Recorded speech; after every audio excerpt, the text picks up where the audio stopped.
¿Qué hace?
Hola chicos, buenos días. Hola maestra, buenos días, maestra. Hola, mis buenos días. Buenos días. Hola. Bien, bien, maestra. ¿Y usted cómo amaneció? Gracias a Dios, bien, hijo. Qué bueno, maestra. Todo bien hasta ahorita. Muy bien. Vamos a comenzar la clase, pero déjenme, les comparto la pantalla.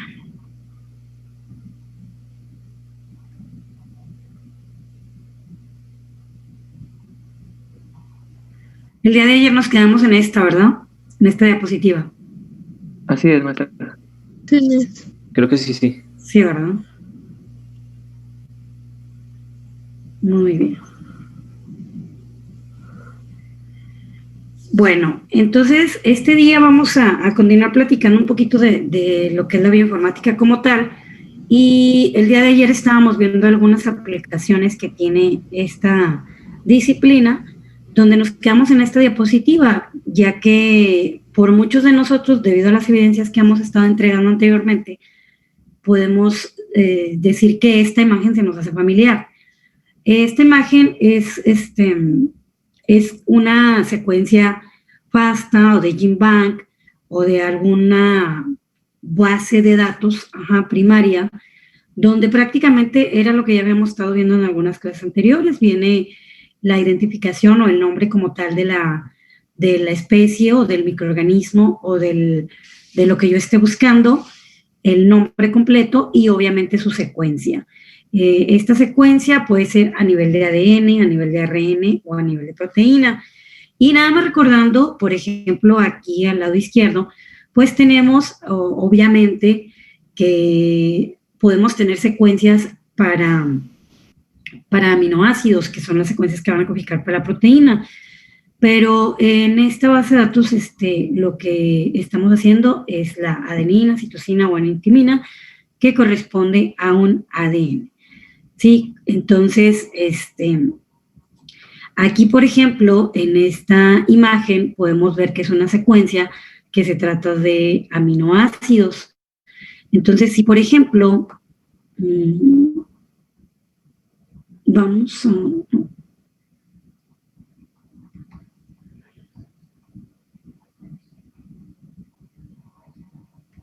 Bueno, déjenme borro porque el rojo no es el más apropiado.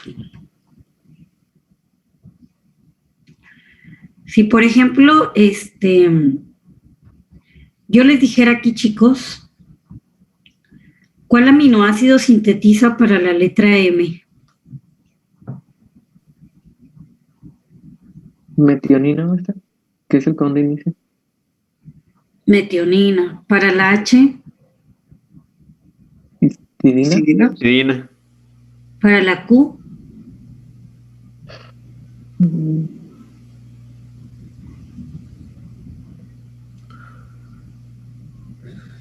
El aminoácido Q.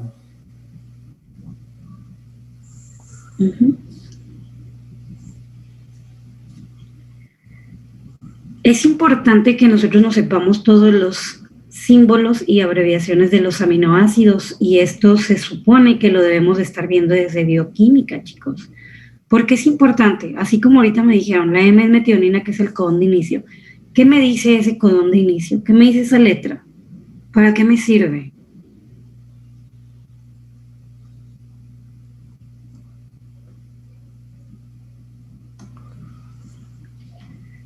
O nada más sé que es el codón de inicio, pero ¿qué ¿Qué más me pueden explicar del codón de inicio? El codón de inicio creo que también tenía mucho que ver con los con los ORFs, los marcos abiertos de lectura, que es donde inicia el marco. No, espere. Sí, porque ahí se empieza a leer la secuencia. O sea, tiene que ver, pero entonces, ¿qué onda con el codón de inicio?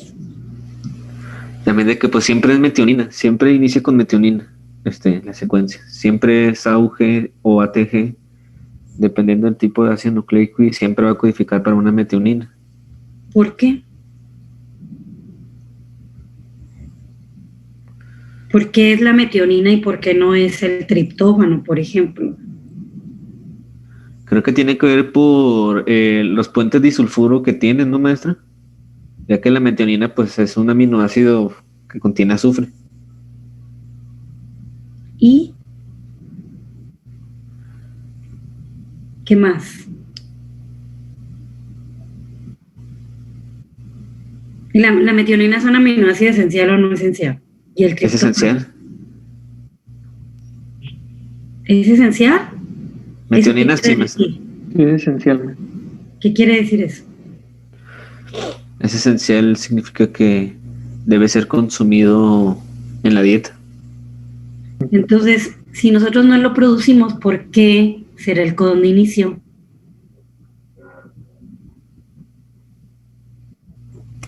¿Qué pasa si yo no lo consumo a partir de la dieta y no tengo metionina? No vamos ¿Cómo a va a tener con empezar? qué, no vamos a tener con qué iniciar las secuencias de proteínas que tanto necesitamos para construir las estructuras del cuerpo, y pues puede derivar en en algunos padecimientos, ¿no, maestra? ¿Será? Yo digo que sí. Yo digo para no decir que sí, porque ya ve que usted dice que no debemos dar todo por hecho, ¿no? Ujú. Yo la teoría de Beto. Sí. ¿Quién Gracias, más? Ricky. ¿Quién más? ¿Qué más piensan o qué onda?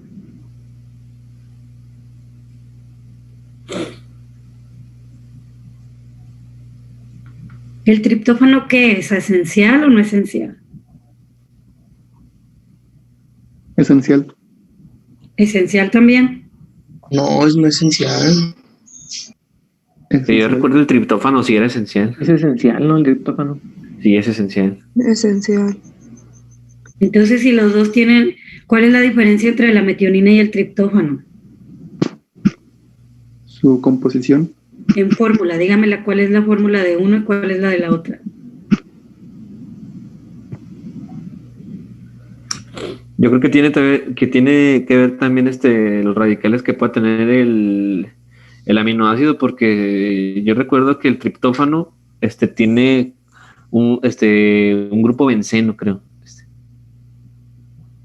Si mal no recuerdo, si el triptófano era...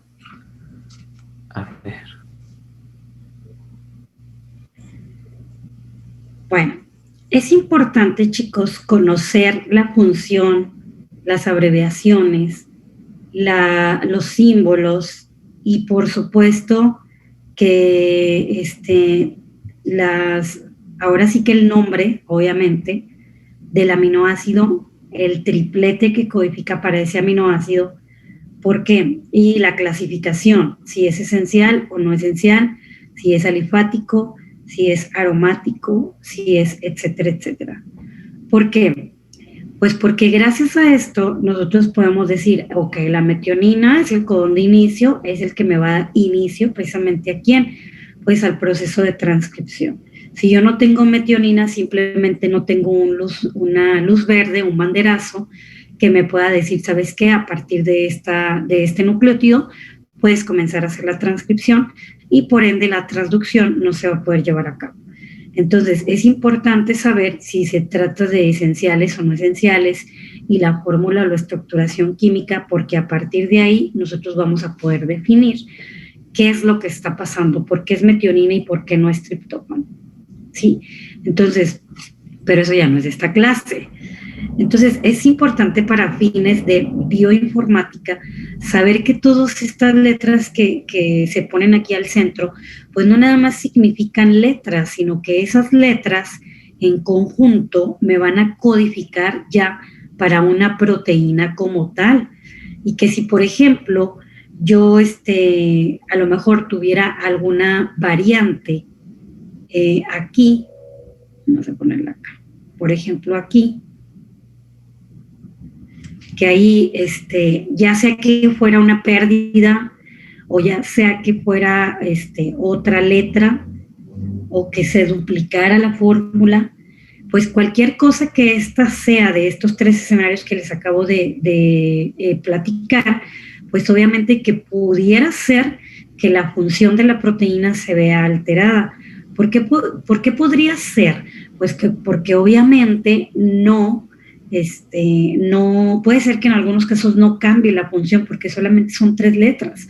Acuérdense que esas letritas significan 3 letras que codifican para el ADN, 3 letras que ya vienen de una secuencia analizada previamente. Entonces, es importante manejar eso, porque cuando nosotros hacemos uso de las herramientas bioinformáticas, yo puedo predecir o estudiar qué pasaría con toda esta secuencia que yo estoy analizando de pasar esa pérdida o esa inserción o ese cambio de una letra por otra. ¿Sí? ¿Cómo lo puedo hacer? Pues gracias a los paquetes estadísticos, gracias a las bases de datos. ¿Por qué? Porque puedo comparar este genoma con otro y puedo definir exactamente dónde está el cambio, dónde está la variante. ¿Sí? Entonces, sí es bien importante, chicos, que no se les olvide, por favor, esto, porque necesitamos conocerlos para poder saber cuál es lo que codifica a cierta proteína.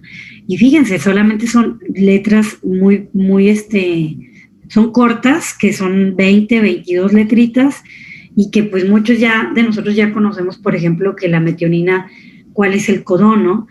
Pero es importante conocerlos todos. ¿Por qué? Porque en algún momento dado, y yo creo que si yo les llegara a dar metabolómica, lo vamos a estar retomando. Ok, ya se supone que yo debo de saber qué letra codifica para X o Y aminoácido, pero también debo de saber cuáles aminoácidos codifican para X o Y proteína, por lo menos las proteínas de interés biotecnológico, como la albúmina, por ejemplo. Sí. Entonces, bueno, nosotros podemos tener ciertas secuencias y esas secuencias las podemos ir analizando conforme se vuelve loco, conforme lo que queramos ir estudiando.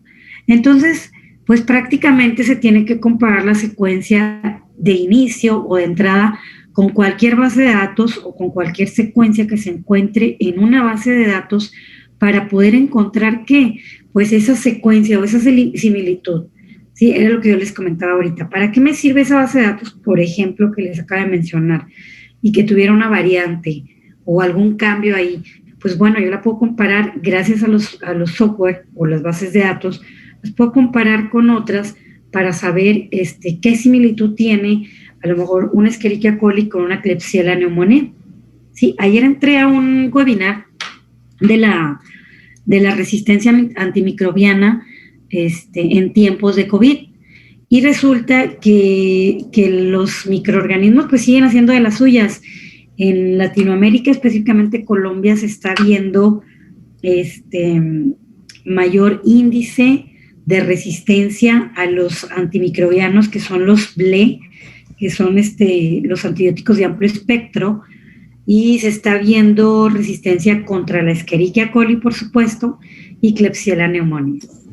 Pero Cándida no se queda atrás, Cándida albicans. Entonces, muchas veces nosotros ahorita estamos centrados únicamente en que COVID es lo malo, COVID es lo nuevo, COVID es lo que es de mayor importancia o relevancia, cuando nos estamos enfrentando a una situación realmente alarmante. De hecho, por ahí bajé algunos datos importantes que me voy a dar a la tarea de buscar los artículos para compartírselos, sobre todo porque habla de la resistencia a los antibióticos frente a ciertas especies. Imagínense, chicos, qué va a pasar, qué creen ustedes que pase el día de mañana que la Escherichia coli sea resistente a cualquier antibiótico. Un terror. Nos vamos a morir. Exacto. ¿Y ahí COVID tiene algo que ver? No. No, Para nada, chicos. No. Sí. Entonces, ojo, porque nos estamos entrando, como les digo mucho, ahorita en esta situación de la pandemia, pero realmente hay otras cosas detrás que estamos dejando a un lado, precisamente por esto, que están también en alerta, ¿no? En cifras y números rojos.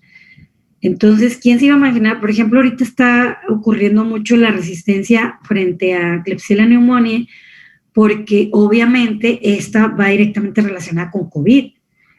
Por ahí se dice muchas veces que cuando tenemos neumonía es estar a 0.1 centímetro de COVID.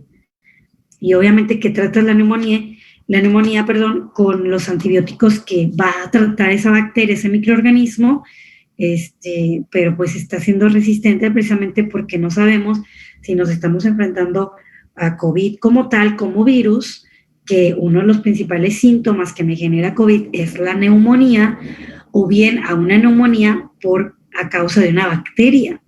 Entonces ahorita podemos tener neumonías por dos lados, una bacteria o un virus. Entonces imagínense los pobres médicos, digo, no es que los defienda, pero sí soy empática con su trabajo, porque el no saber a qué se enfrentan frente a una neumonía, híjole, ¿qué pasa si, por ejemplo, se están enfrentando a una neumonía por cuestiones bacterémicas y están dando tratamiento frente a COVID? Pues entonces, literal, la bacteria pues se va a hacer resistente a ese antibiótico, a ese medicamento que le estés dando. Y nos enfrentamos a otro problema serio, ¿no? Sí. Entonces, precisamente todo esto nos ayuda, las bases de datos, tanto primarias sobre todo, nos ayuda a la manipulación para poder utilizar alguna base de datos secundaria y poder evitar o tratar de evitar a toda costa este escenario tan drástico al que nos vamos a enfrentar el día a día del mañana, o inclusive que en algunos países, lamentablemente Latinoamérica y lamentablemente México, estamos en primeros lugares. Por ahí ponían mapas donde ponían el porcentaje de la resistencia a antibióticos, y lamentablemente México seguimos ahí en los números rojos.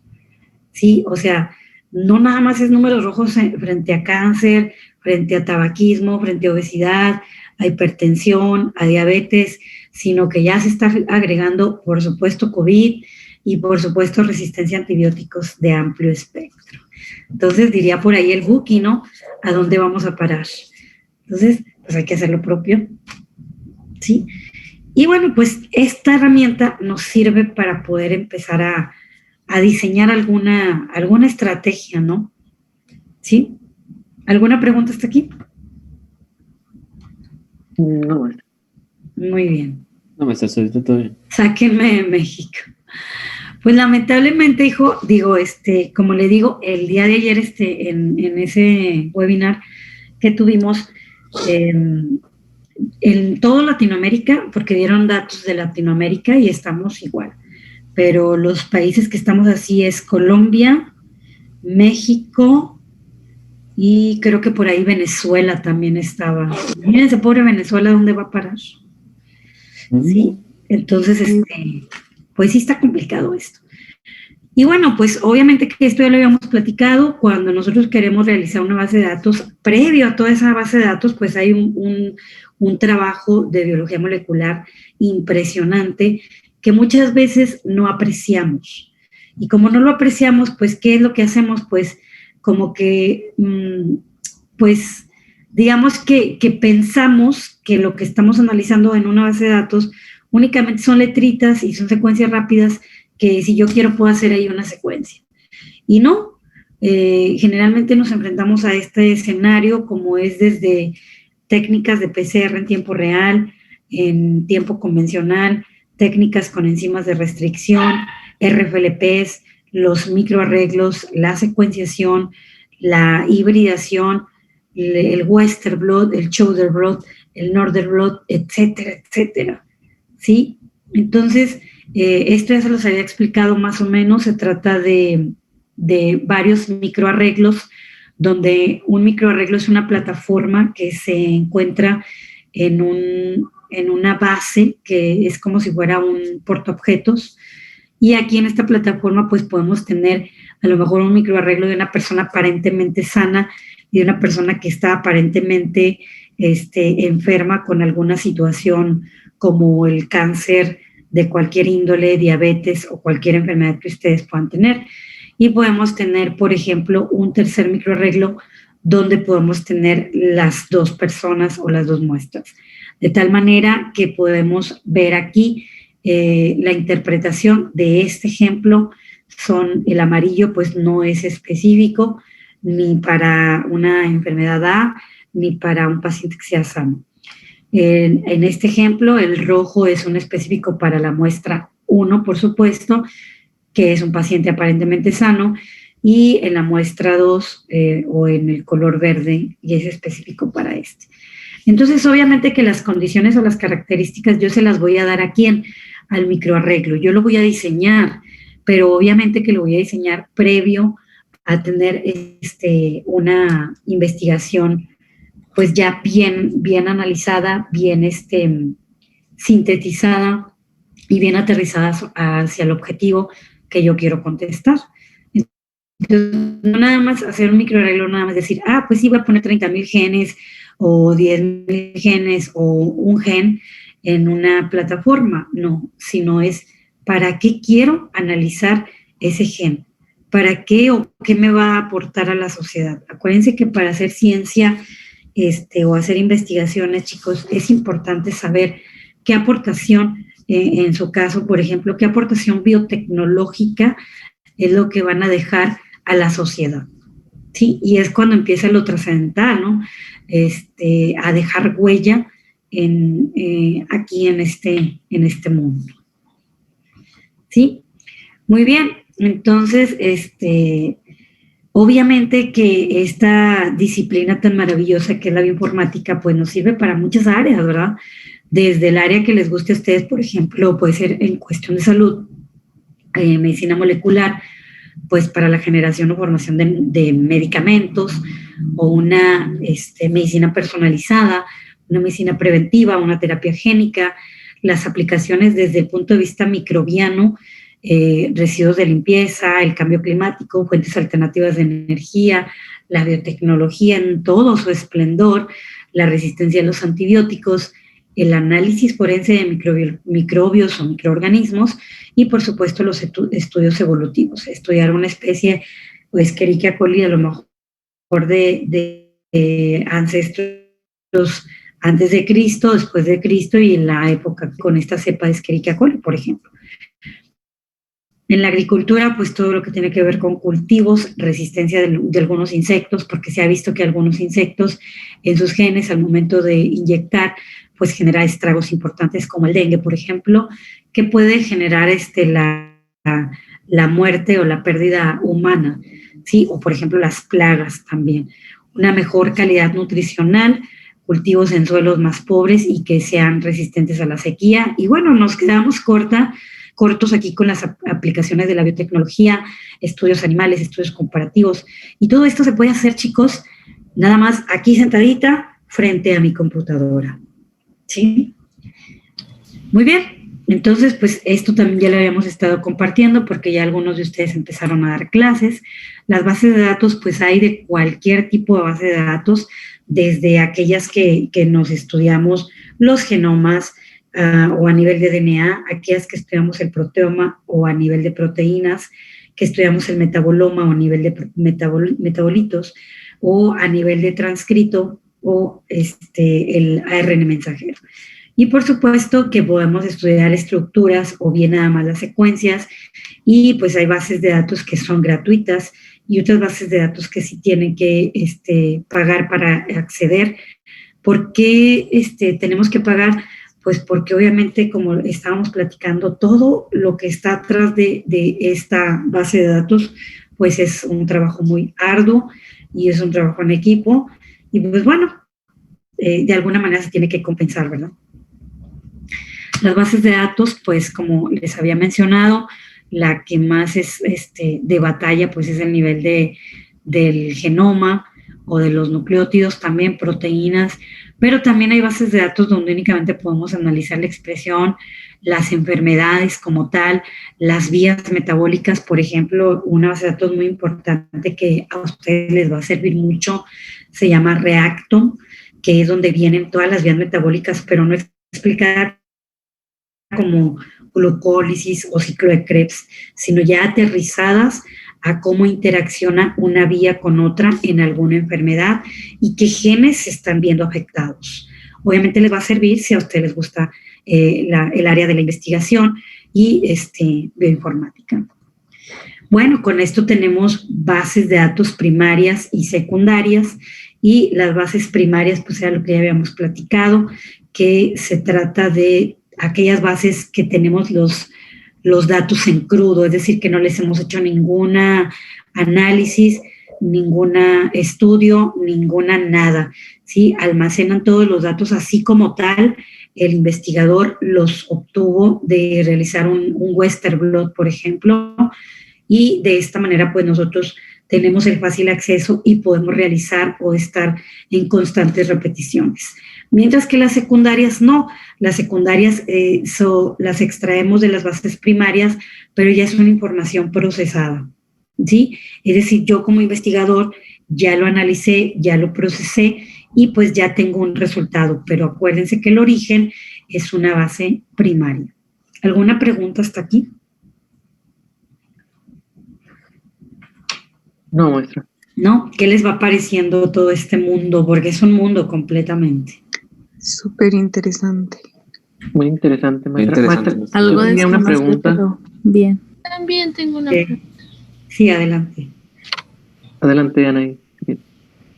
Bueno, gracias, Huguito. Es que, bueno, me quedó la duda. Algo mencionó en las diapositivas pasadas de un análisis forense de microorganismos, creo. ¿Me puede repetir cómo era? Es que no lo escribí y quiero buscarlo. Se me hizo interesante.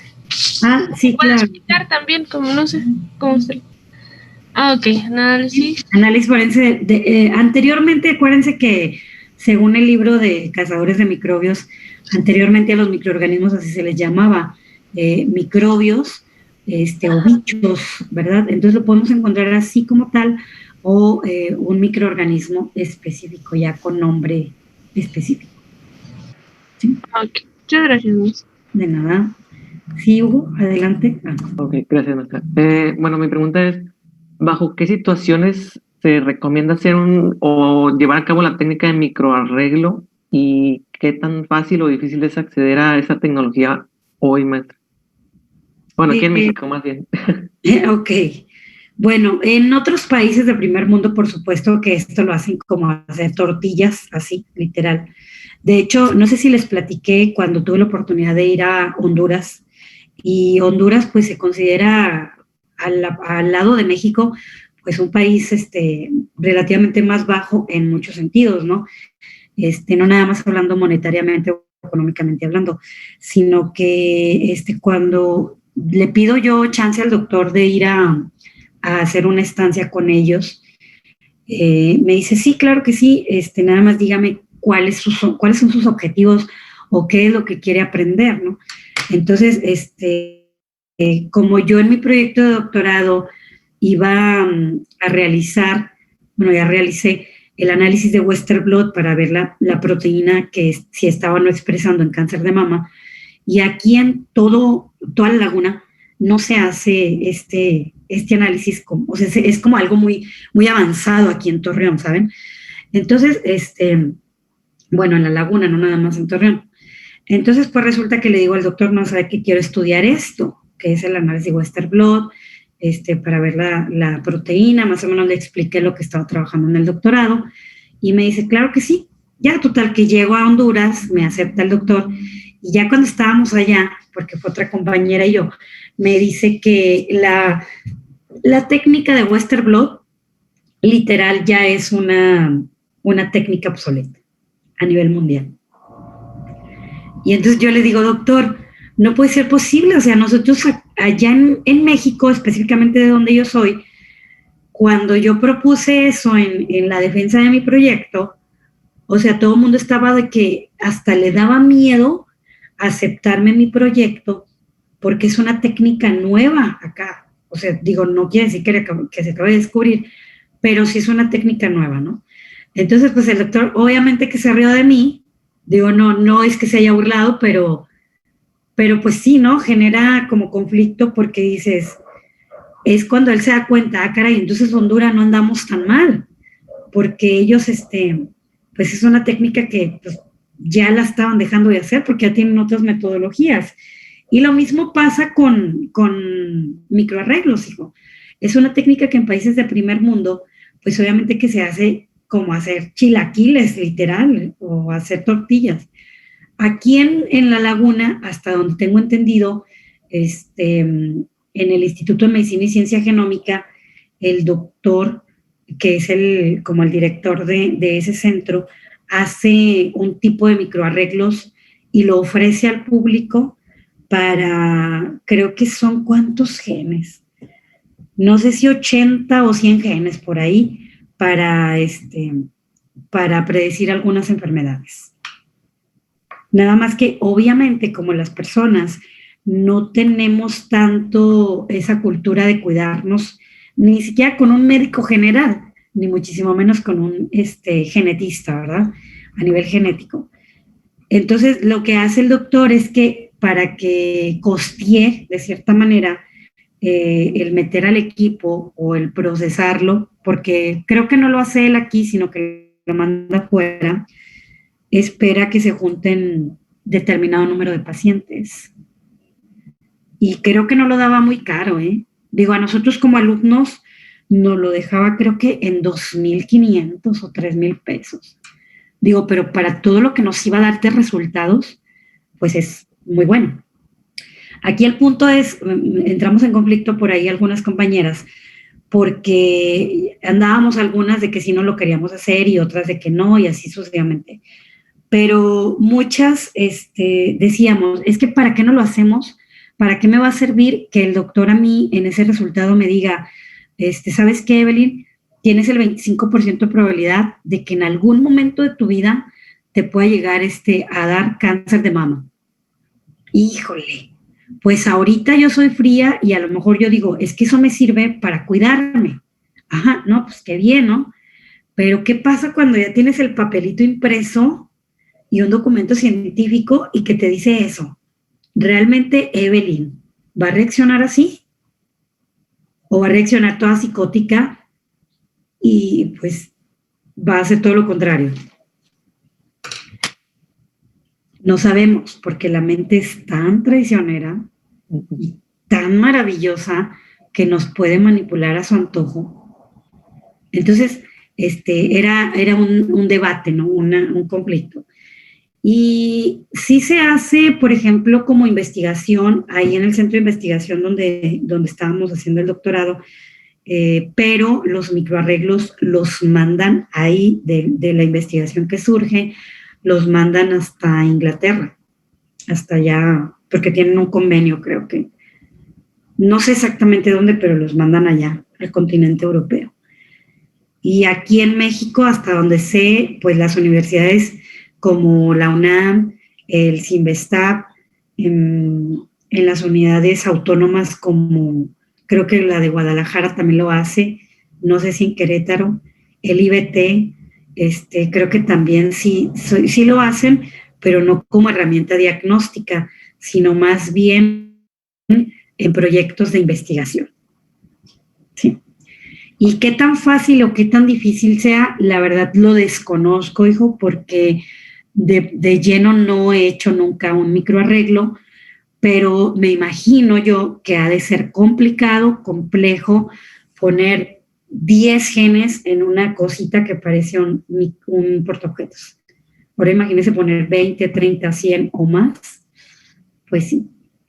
Y no nada más es decir poner genes, sino todo lo que engloba extraer el gen de X organismo vivo, ¿no? Sí, ya sea a nivel de gen o a nivel de expresión. Me imagino que hay mucho trabajo detrás de todo ello, maestra. Exactamente, entonces más bien es lo complejo para hacer microarreglos, no tanto que sea complejo de que sea, o sea, complicado como tal la técnica, sino más bien es un mundo de trabajo hacer esto, ¿no? Y pues ya sabe que en México siempre buscamos lo más fácil, ¿verdad?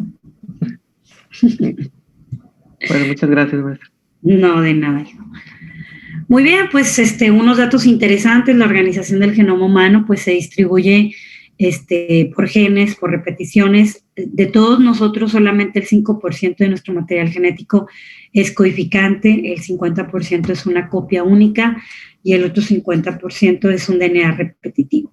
Imagínense, chicos, lo complejo que somos nosotros con nada más tener 5% de DNA codificante. Imagínense, ese 5% se traduce en 25,000 genes funcionales que codifican para proteínas. Imagínense ustedes qué complicación no sería que nuestro genoma fuera codificante en un 100%.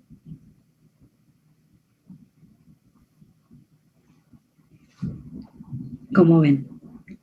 Entonces, por eso la variabilidad genética, chicos, y por eso lo que yo les decía ayer, pónganse a buscar las diferencias entre un organismo como a lo mejor una rata con un chimpancé, con un perro, y van a empezar a ver datos así como estos que son muy interesantes, y van a empezar a amar la ciencia, ¿no? De decir, ok, o sea, sí, a mí, yo protejo los animalitos, claro que sí, a mí me encantan los animales, pero por ejemplo, el trabajar con animales de experimentación nos aporta muchísimos conocimientos como datos de estos. Digo, a mí no me gusta sacrificar animalitos y por eso no trabajo con modelos experimentales, sino que ya trabajo con modelos ya con personas, sí, ya a nivel poblacional, pero no con animales de experimentación. Pero hay muchas personas que sí les gusta, dependiendo del área, por supuesto, hacer este tipo de estudios, ¿sí? Y bueno, este tema lo vamos a ver mañana porque sí está un poquito, tengo varias diapositivas de esto y pues para empezar a ver el tema completo. Muy bien. ¿Alguna pregunta, comentario, sugerencia, aportación a la clase?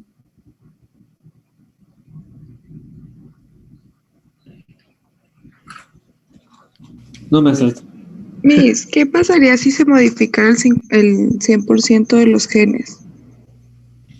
¿Qué pasaría si se modificara el Sí. 100% de los genes? ¿En qué sentido va su pregunta, hija? O sea, por ejemplo, lo que dice que nada más el 5% es codificante. Ajá. Algo así, ¿no? Sí. ¿Qué sucedería si fuera el 100%? O sea, ¿cómo reaccionaría? Ah, ok, es que vea, porque, por ejemplo, yo le había entendido, así como me planteó la pregunta en un inicio, a nivel de genes, no a nivel ya de todo, del DNA codificante. ¿Sí? Ok, de ese 5%, nosotros codificamos 25,000 genes, y esos 25,000 genes hacen que todas nuestras proteínas, es decir, todo lo que somos, lo podamos hacer. ¿Cómo qué? Como el caminar, el poder hablar, el poder ver, el poder tener enzimas que me pueden ayudar a sintetizar o metabolizar los antibióticos, por ejemplo, y así muchas funciones, ¿no? ¿Qué pasaría si en lugar de ser ese 5%, chicos, yo tuviera un 10% de DNA codificante? Pues nos estaríamos enfrentando a que el 5% restante muy probablemente sea que me va a codificar para proteínas, pero sí funcionales, pero de cierta manera, digámoslo así, una función dañina o mala para nuestro cuerpo, hablando obviamente de organismos vivos, el humano específicamente. ¿En qué sentido les digo esto? Que a lo mejor voy a tener otros 25,000 genes, pero que en lugar de ayudarme a producir a lo mejor proteínas que me van a ayudar a caminar, a pensar, a brincar, a metabolizar fármacos, esos 25,000 genes me van a ayudar, pero a lo mejor para metabolizar o no metabolizar más rápido algunas enzimas importantes, o generar resistencia contra antibióticos, o bien generar algunas otras enfermedades más severas que las que tenemos ahorita. Entonces nos estaríamos enfrentando a un escenario pues fuerte, crítico y pues complicado, hija. Sí. Ok, entonces produciríamos la resistencia a medicamentos. Como un ejemplo, sí. Puede ser algunas otras cosas, pero malas. O puede ser, o sea, porque pueden ser malas en el sentido de una enfermedad, pero también pueden ser malas, por ejemplo, que, no sé, que de en 1,000,000 de personas salga un niño que tenga superdotes de inteligencia, por ejemplo, porque lo más probable es que vaya a estar mutando o alterándose, perdón, ese genoma. Okay. Como dicen, ¿Sí? todo en exceso es malo. Exactamente, entonces mejor quedémonos hasta ahorita con esos 25,000 genes, que son muy buen número. Sí, la verdad. Sí, entonces así hasta ahí yo creo que estamos bien. Y es precisamente a todas estas variaciones propias del genoma, y si nosotros le sumamos todas las características propias del ambiente y la interacción entre ambos, pues imagínense, diría el Buki, ¿no? ¿A dónde vamos a parar? Es precisamente por eso que el estudio del genoma humano cada vez tiene más aportaciones. Interesante, ¿verdad? La verdad que sí. Bien. Muy bien. Ok, chicos, pues bueno, entonces, hoy es miércoles, ya mañana no los veo y los veo hasta el lunes. El lunes, primeramente Dios, ¿su cuatrimestral es el miércoles, chicos? Creo que sí, maestra. Creo que Semis. Entonces vamos a trabajar de la siguiente manera. El día lunes voy a terminar con el tema de haplotipos. Y a ustedes ya no les voy a alcanzar a dar el repaso de estadística descriptiva, medidas de tendencia central, pruebas paramétricas y pruebas no paramétricas.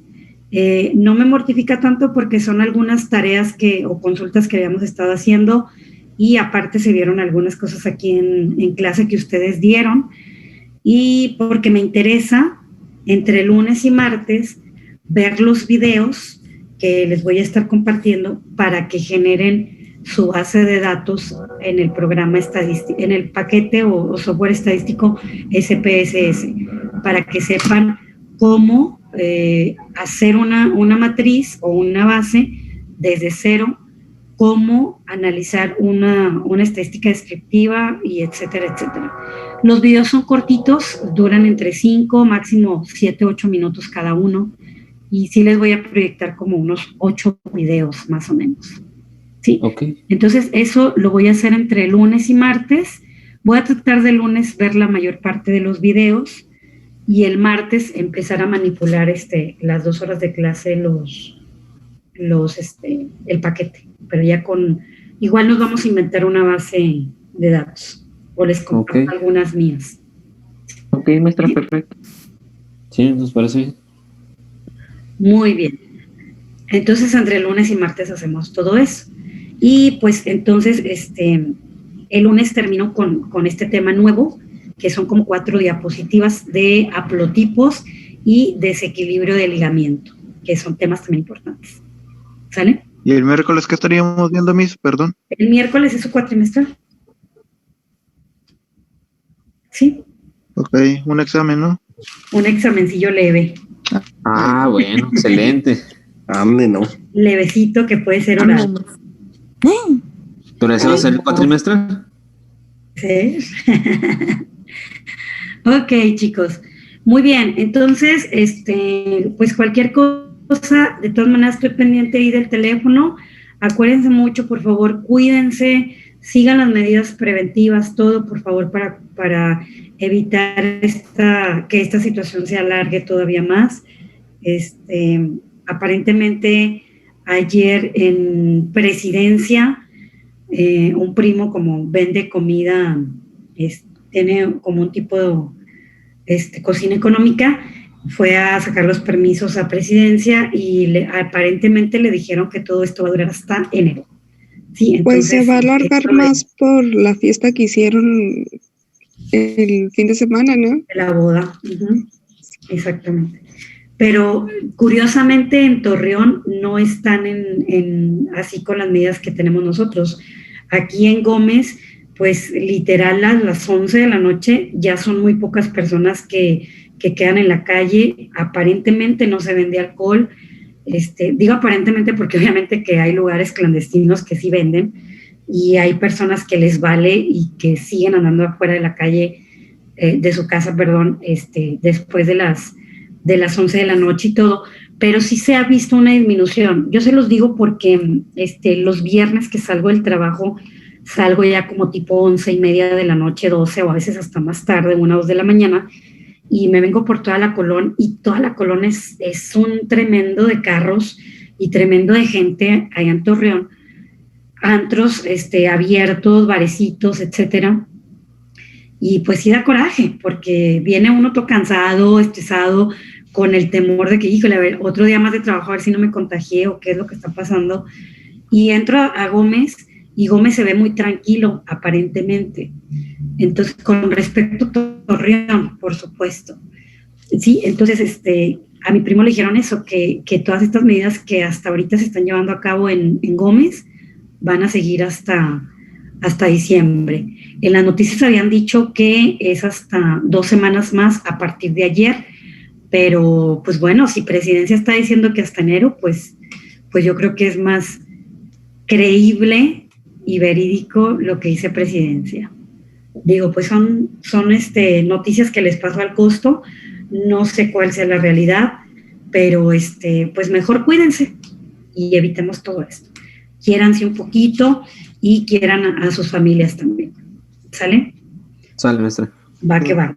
Entonces, sana distancia, lavado de manos, cubrebocas y sobre todo evitar a toda costa salir, a menos de que sea muy urgente e indispensable, salgan, pero con todas las medidas preventivas y extremen. Más vale que nos digan que estamos locos, pero seguros.